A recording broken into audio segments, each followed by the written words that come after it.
네, 우리가 이제 AT 시험 맛보기는 주식회사 용산전자라는 회사로 바꿉니다. 그래서 여러분 회사 코드 3100번으로 로그인 해주시고요. 실무 수행 평가라는 그 실무가 여러분 70점 배점이에요. 70점 배점. 그러니까 요 실무 수행 평가 70점 하나도 실수 안 하고 거래처 하나도 빼먹지 않고 만점 맞을 자신이 있다 그러면 이론을 빵점을 맞아도 요 실무만 다 맞으면 합격이 되는 거죠. 예, 그런데 그런 건 불가능한 거고.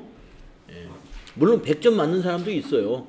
여러분 엊그제 우리 학원에서 시험 본 사람 97점인가 보셨죠? 한 문제 틀린 거예요. 한 문제. 예. 그분은 운 나쁘게 한 문제 틀린 거죠. 100점 충분히 가능한 분입니다. 예. 97점 맞은 사람은 대단한 거죠. 실수가 진짜 없는 거예요. 근데 대체로 우리가 시험이고 또 이렇게 시간에 쫓기다 보면 아는 것도 실수가 일어납니다. 그래서 100점은 정말 운이 좋은 거고요. 실력이 있어도 90점대에서 합격을 해요. 실력이 있는 사람들도. 그러나 70점 이상이면 잘한다 해서 합격으로 하는 것이죠. 자, 그래서 실무 수행 평가 어떤 문제들이 나오고 우리가 시험 모드로 공부할 때는 점표 입력할 때 어떻게 해야 되는가를 같이 공부해 보도록 하겠습니다. 이 뒤에도 이제 많은 모의고사 문제와 기출 문제가 있습니다만은 첫 번째 시험 모드로 들어가는 회사가 용산전자예요. 그러면 여러분은 여기 회사를 여기 회사 코드를 말이죠. 우리 교육용 프로그램에서 회사를 바꿀 때는 상단에 있는 회사 코드 있죠? 클릭을 하면 이와 같이 로그인 창이 나옵니다. 그래서 여기 돋보기를 눌러서 3100번 용산전자 AT 맛보기라는 법인 선택하시고 확인 로그인 이렇게 해주시면 용산전자로 시작이 된 겁니다. 자, 시험을 볼 때는요 한 회사가 나와요. 이렇게 어떤 회사에서. 자, 그래서 한번 시험 문제를 보도록 하죠. 먼저 문제 들어가기 전에 우리 이 회사는 어떤 품목을 취급하는 회사인가 한번 볼 필요가 있어요. 컴퓨터 도소매하는 법인이다. FAT 1급 시험은 전부 개인 회사가 아니라 법인으로 나옵니다. 그리고 도소매 업으로만 나와요. 그러니까 여러분 안심하셔도 돼. 오늘 이번 시험도 도소매 업으로 나온다. 갑자기 제조업이 나오거나 그러지 않아요. 예, 그래서 도소매 업이라는 것은 여러분이 비용 처리할 때 제조 원가는 없다는 거예요. 500번 때는. 도소매업의 비용은 판매 관리비 800번대이거나 아니면 영업의 비용이거나 900번대 거기서만 잘 고르면 되는 거죠. 그리고 이제 종목이 컴퓨터입니다. 네. 자, 그 다음에 회계 기간은 당연히 2019년도에 시험 보는 분들은 2019년 1월 1일부터 2019년 12월 31일간의 회계 처리. 예, 우리 회사는 제6기다라고 했습니다. 자, 그리고 실무 수행 유의사항 오늘 이걸 집중적으로 설명을 해드릴게요. 실무 수행 유의사항이 6가지가 있는데 이걸 여러분이 잘 이해하고서 대처를 해야 됩니다. 자, 1번 부가가치세 관련 거래는 메인 매출 점표에 입력하고 부가가치세 관련 없는 거래는 일반 점표 입력 메뉴에 입력한다. 그러면 도대체 문제를 막 섞어서 문제를 내기 때문에 이렇게 실무 수행의 유의사항이 줬을까? 그러니까 섞어서 낼 줄 알았어요, 저도. 네, 그런데 TAT 2급에서는 섞어서 냅니다. TAT 2급은. 그런데 FAT 1급은 아마 아직 좀 회계를 배운 지 얼마 안 됐구나 이렇게 보고 있는 것 같아요. 그래서 아예 딱 구분을 해서 문제를 내요. 네, 그래서 예를 들면 이제 다음에 여기 큰 번호 1번이 기초정보관리 이해라는 문제잖아요. 그러면 이게 전부 기초정보에서만 문제를 내는 거고요. 이제 큰 번호 2번에 가면은 일반점표 입력 이렇게 나와요. 그건 일반점표 입력에 관해서만 문제를 냅니다. 자, 그래서 우리 실무를 하는 사람들은 본인이 판단을 해서 일반점표 입력과 메인 매출 점표 입력을 구분을 해야 되겠지만 우리 시험에서도 그래서 이렇게 부가가치세 관련이 있으면 메인 매출 점표에 부가가치세 거래 신고하고 관련이 없는 거래는 일반 접표에 입력해라 이렇게 나온 겁니다. 다음 두 번째, 타계정 대체과 관련된 적요는 반드시 코드를 입력한다. 자, 적요를 입력하는데 반드시 코드로 해라요. 적요 코드. 네, 아까 상품 매출원가 대체 코드는 4번이었어요. 제가 이제 NC에서 평가할 때 코드 4번은 여러분 안 넣어도 상관없어요. 어차피 손으로 쓰니까 그냥 상품 매출원가 대체 이렇게 써주시면 돼. 그런데 만약에 전표로 입력한다 그러면 반드시 적요가 들어가는, 적요를 넣어야 되는 경우 이거는 코드를 꼭 넣어라 이거예요. 어느 경우? 타계정 대체액. 자, 그러면 타계정 대체액에 대해서 정리를 좀 해드리겠습니다. 자, 앞으로 여러분이 이제 FAT 1급 시험을 보시면서 타계정 대체로 나올 만한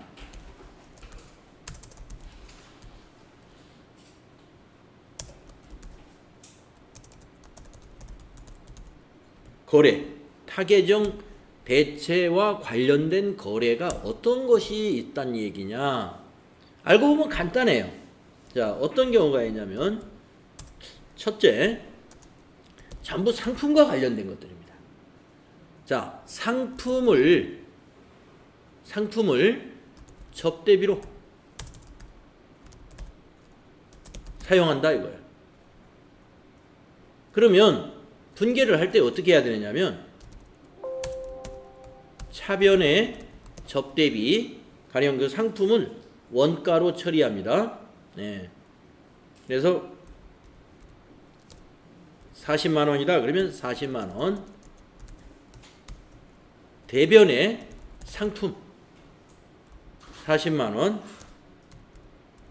이렇게 하는데, 요 상품에다가 적요를 꼭 8번을 걸어야 돼요.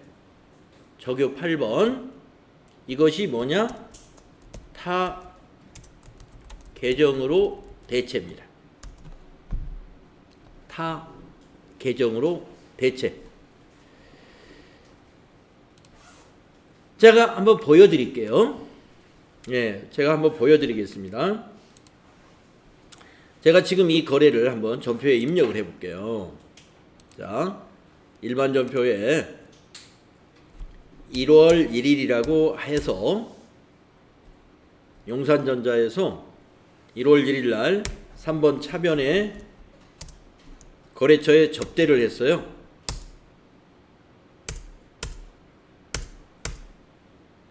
(40만 원). 그런데 뭘로 접대했느냐? 대변에 우리 회사에 상품이 있는데, 우리 회사가 골프채 판매하는 회사예요. 그래서 골프채를 접대했어요. 40만 원짜리. 그래서 상품이죠. 상품을 원래 판매 목적으로 가지고 있는 거죠. 그런데 접대했다는 거예요. 네, 만약 거래처는 뭐 거래처 꼭 넣지 않아도 됩니다. 뭐 산미물산이다라고 한다면 산미물산. 이때 이 적요, 접대비의 적요가 아니라 이 상품의 적요를 넣을 때 여기 8번에 보면 이런 게 있어요. 타 계정으로 대체액. 제가 확대해서 보여드릴게요. 예, 8번 적요 8번 타 계정으로 대체액. 이거를 넣어야 되는데 제가 안 넣어보겠습니다. 예, 넣지 않고 40만 원. 자, 안 넣었을 때 제가 보여줄 수 있는 거 손익계산서 한번 보여드릴게요. 자, 손익계산서 12월 달로 한번 보겠습니다. 자, 상품 매출원가를 계산하는데 아직 상품 매출원가 대체 분계를 아직 안 해서 그래요. 우리가 그 상품 매출원가 대체 분계는 자동 결산 사항이죠. 결산자료 입력에 가서 전표 추가 눌러야 이게 일어나요. 예, 그러면은 상품 매출원가 대체 분계를 미리 한번 해보겠습니다. 자, 1월 1일부터 12월 30일까지 확인. 자, 전표 추가 예, 확인. 네, 이제 결산 끝났어요. 자, 손익계산서에 와가지고 조회했더니 이제 여기 상품 매출원가 정리됐습니다. 1억 4천 얼마가 나왔어요. 자, 상품 매출원가가 어떻게 계산됐냐면은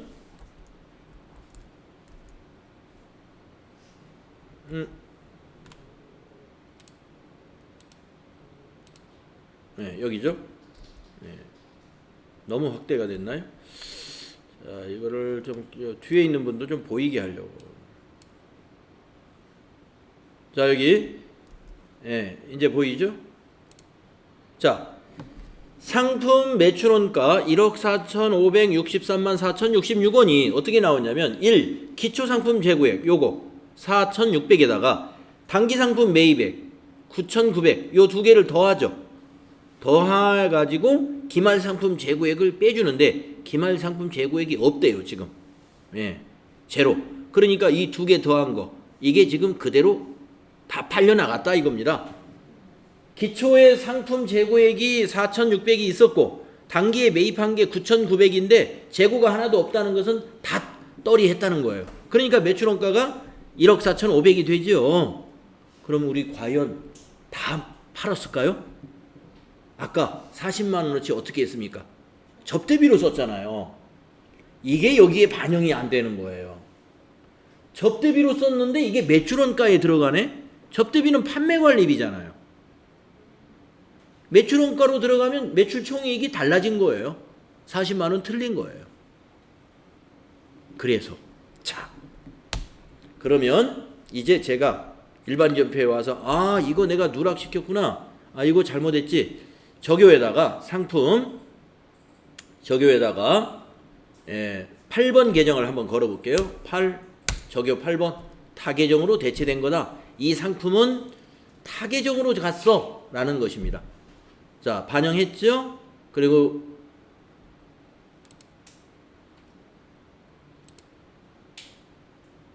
결산자료 입력인가요? 네. 결산자료 입력에서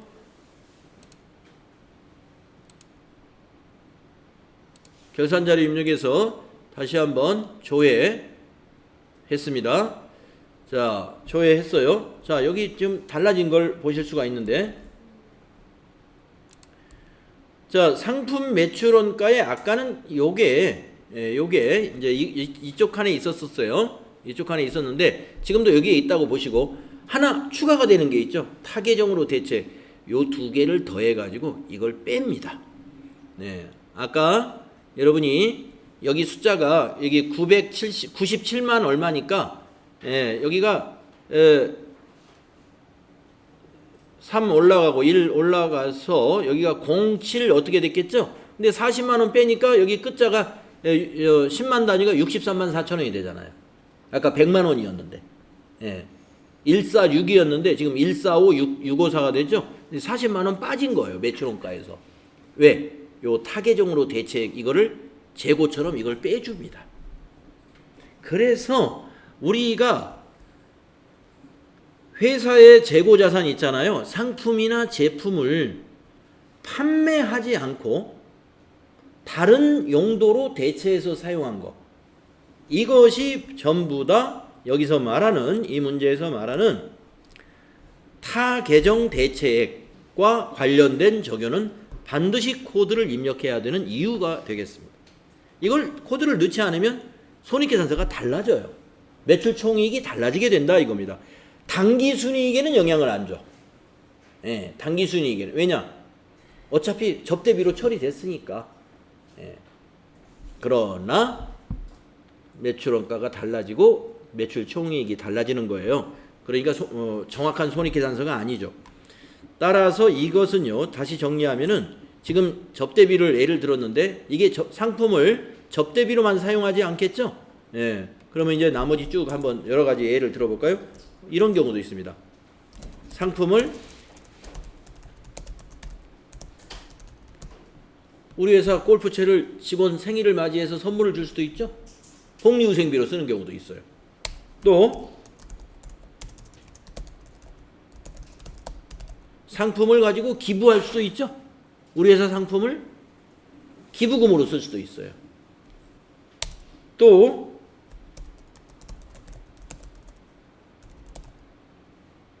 상품을 비품으로 쓰는 회사도 있어요. 만약에 우리 회사는 공기청정기를 판매하는 회사예요. 근데 판매할 목적으로 매장에 있는 공기청정기가 우리 사무실에 공기청정기가 고장이 났어. 그러면 다른 매장에서 사다가 써야 되나요? 우리 매장 거 갖다 쓰는 거죠. 예, 그것이 바로 상품을 비품으로 대체하는 겁니다. 이때 대변의 상품을 회계 처리할 때 적요를 8번, 예, 여기 적요 8번 타계정으로 대체해 준다는 거 이거 잊지 마십시오. 근데 이게 이제 그 분명히 유의사항에 이렇게 넣어놨는데 이 문제가 매 회차마다 나오면 뒤에 이제 기출 문제를 보면서 몇 개, 한 1회차, 3회차 풀면은 타계정 대체 이거구나 하고, 예, 여러분이 이제 잊어버리지 않는데 시험이 말이죠. 이 타계정 대체가 1년에 한 번 정도만 나와요. 1년에 한 번 정도. 예, 그러니까 뒤에 문제가 많지 않아요. 그런 문제가 많지 않으니까 제가 이렇게 따로 말씀을 드리는 겁니다. 예. 왜 이 2번 유의사항이 왜 있는지. 예. 다음에 3번 채권 채무 그리고 예금 거래 등 관리 대상 거래 자료에 대하여는 거래처 코드를 반드시 등록한다. 예, 그러니까 거래처 코드를 반드시 등록한다는 건 뭐냐면은 여러분이 이 전표를 입력하실 때 말이죠. 전표를 일반 전표에 입력하실 때 만약에 이게 뭐 접대비를 상품으로 준 게 아니라 대변에 가령 접대비 뭐 이걸 복리후생비로 한번 해볼게요. 자, 복리후생비로 하는데 복리후생비를 뭐로 지급했냐면 보통예금으로 지급을 했어요. 보통예금으로. 그런데 이 보통예금에 이 거래처 이 코드 있잖아요. 반드시 넣어야 된다 이겁니다. 예. 보통예금의 거래처 코드, 은행을 말하는 거죠. 예. 보통예금의 거래처 코드니까 무슨 은행이겠죠. 은행. 예. 그래서 만약에 보통예금 계좌가 어디일까요? 네. 서울은행이다. 그러면 서울은행. 꼭 여기다 타이핑만 하면 안 돼요. 코드로 거래해야 돼요. 그래야 우리가 애적금 현황을 조회할 때 어제 문제에서 애적금 현황 조회하라고 그랬잖아요. 그게 그 은행별로 딱 나와야 돼요. 잔액이. 예. 근데 이것을 보통예금이라고만 이 계정과목만 입력하고 거래처를 서울은행인지 기업은행인지 거래처를 코드로 쓰지 않고 이렇게 한글로만 써놓으면 전표 입력할 때는 시험 볼 때는 이렇게 서울은행 이렇게만 써도 되죠. 시험지에다 쓸 때는. 그러나 전표에 입력할 때는 반드시 코드로 해라 이겁니다. 그렇게 해야 되는 것이 예금 관련된 것만 아니라 자, 예금 계좌 하면 대표적인 게 보통예금, 당좌예금이에요. 그 다음에 애적금이 있으면 정기예금, 정기적금도 마찬가지고 채권 채무 여러분 아시죠? 네. 채권 하면은 대표적인 게 매출 채권인 외상 매출금 받으러 이거 거래처 꼭 넣어야 돼요.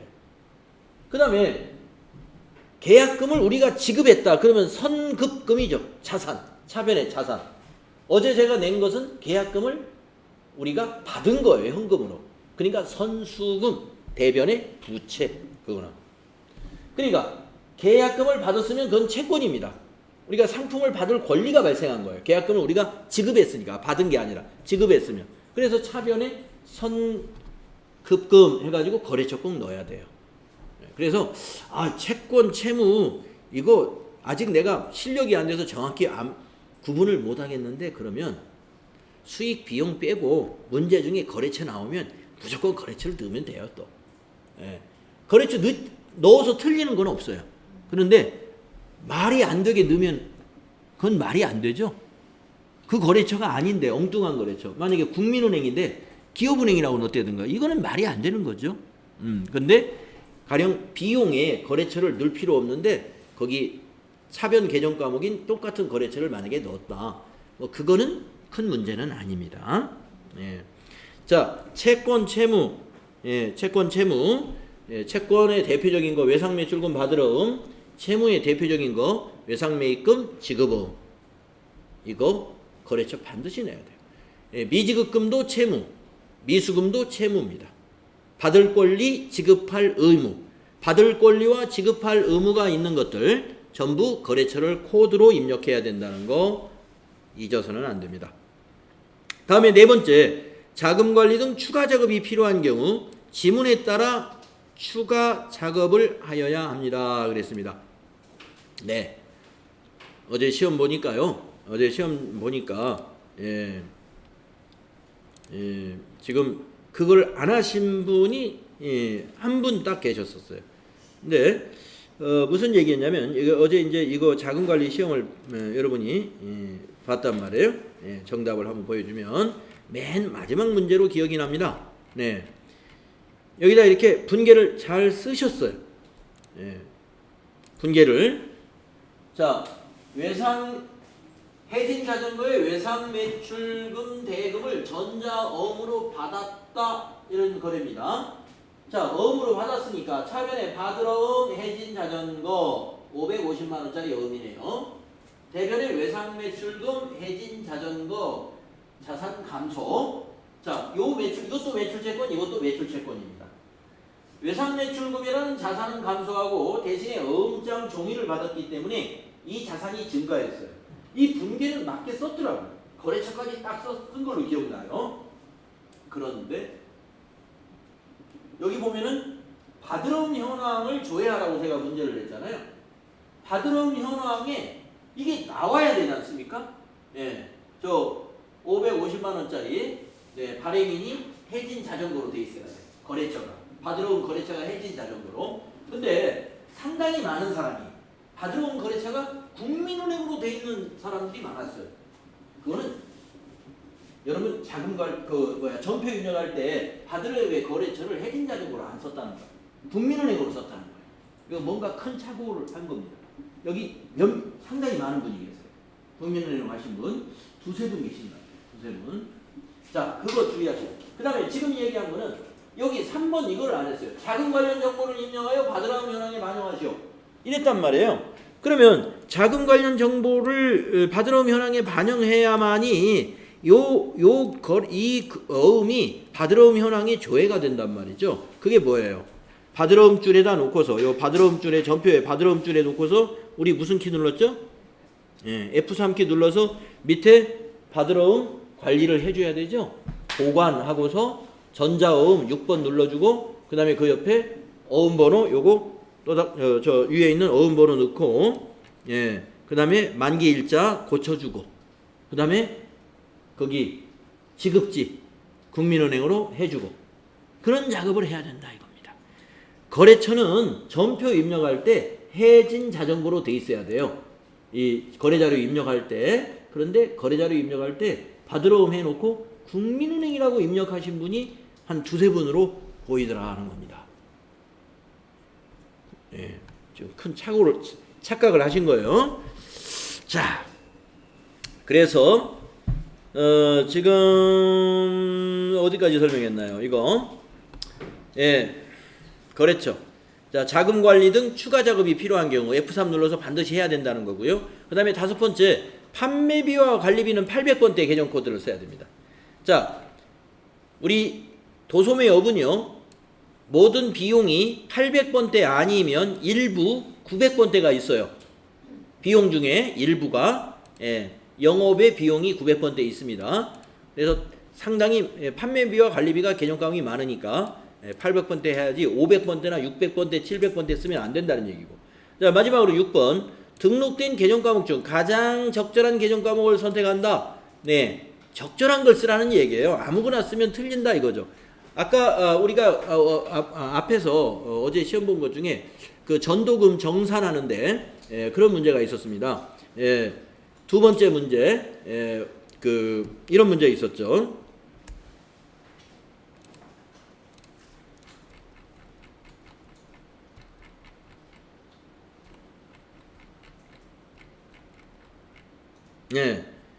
자, 이 문제에서 제가 여기 세 번째 있는 이거 있잖아요. 사무실에 사용할 A4 용지, 클리어 파일 등 사무용품 영수증 20만원짜리. 이거는 소모품비로 해도 맞았고 사무용품비로 해도 맞은 걸로 처리했어요. 사무용품비라고 쓰신 분도 한 분인가 있었습니다. 다 맞습니다. 두 개 다 적절해요. 자, 그런데 여기 두 번째 있는 사무실 직원을 위해서 구입했던 커피나 음료수. 이거를 비품이라고 하신 분이 있었어요. 예. 그건 맞았다고 할 수가 없습니다. 적절하다고 볼 수가 없죠. 왜냐? 비품이라는 것은 유형자산이에요. 감가상각 대상자산입니다. 예. 그런데 우리가 커피나 음료수를 감가상각하는 거 아니죠. 그러니까 비품은 전혀 적절하지가 않은 거고, 이건 비용 처리해야 돼요. 자산이 아니고, 이거는 우리가 직원들을 위한 복리후생적인 차원에서 복리후생비가 가장 적절합니다. 그런데 혹시 소모품비도 맞지 않느냐고 떼를 쓰면은 맞다고 할 수도 있어요. 소모품비. 이건 뭐 우리 탕비실에 뭐 이런 거 다 우리 회사는 소모품비로 하는데요. 그런 회사도 없는 건 아닙니다. 있을 수는 있어요. 그러나 일반적으로는 복리후생비로 하는 게 맞고, 때를 쓰면 소모품비도 맞을 수는 있어요. 그래서 적절한 것으로 해라 하는 말은 엉뚱한 개정 과목으로 하면 다 틀린다 하는 얘기입니다. 네. 자, 이래서 이 실기 시험의 유의사항 6가지는 그걸 의미하는 거예요. 그래서 이제 내일 요거 한번 실무 프로세스를 한번 쭉 처리를 해보도록 하겠습니다. 자, 수고했습니다. 네.